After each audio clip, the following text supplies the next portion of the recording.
नमस्कार, मैं पलक त्रिवेदी और आप देख रहे हैं India news digital. Suheldev Bharatiya Samaj party के प्रमुख और उत्तर प्रदेश सरकार में कैबिनेट मंत्री ओम प्रकाश और राजभर ने एनडीए से गठबंधन तोड़ने की धमकी दी है। उन्होंने बिहार विधानसभा चुनाव में एनडीए से 4 से 5 सीटों की मांग की। ओम प्रकाश राजभर का कहना है कि उनकी पार्टी को बिहार में चुनाव लड़ने के लिए एक भी सीट नहीं दी गई।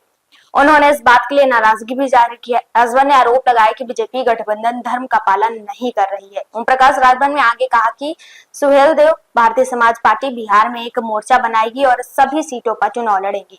अब सुबसपा बिहार चुनाव अपने दम पर लड़ने का विचार कर रही है। हम एक मोर्चा बनाएंगे और वहां चुनाव लड़ेंगे। अब तक पार्टी ने पहले चरण की 52 सीटों के लिए उम्मीदवारों के नाम तय कर लिए हैं। नामांकन प्रक्रिया आज से शुरू होगी। हम 153 सीटों पर चुनाव लड़ेंगे। बिहार के लोग आप गठबंधन धर्म निभाना नहीं जानते।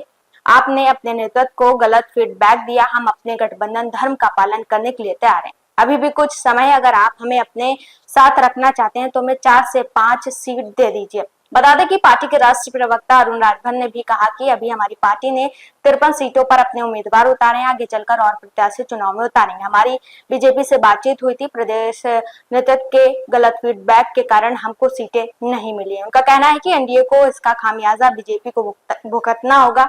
ये लोग कम से कम 50 सीटों पर हारेंगे। हम लोग एक मोर्चा बना रहे हैं, उसकी भी लगभग बातचीत हो चुकी है, जो जल्द घोषित होगा। गौरतलब है कि बिहार विधानसभा में राष्ट्रीय जनतांत्रिक गठबंधन ने सीट शेयरिंग फाइनल कर दिया है। इस फॉर्मूले के तहत बीजेपी और जेडीयू को 101 सीटें और लोक जनशक्ति पार्टी 29 सीटें, जबकि आरएलएम और हिंदुस्तानी अवाम मोर्चा सीटों पर 6-6 सीटों पर चुनाव लड़ेगी। बता दें कि सुहेलदेव भारतीय समाज पार्टी के प्रमुख ओम प्रकाश राजभर ने यह बयान ऐसे समय दिया जबकि एनडीए में 2025 के बिहार विधानसभा चुनाव के लिए सीट बंटवारे के फॉर्मूले की घोषणा कर दी गई है। एनडीए ने रविवार को आगामी बिहार विधानसभा चुनाव के लिए सीट बंटवारे की आधिकारिक घोषणा कर दी है।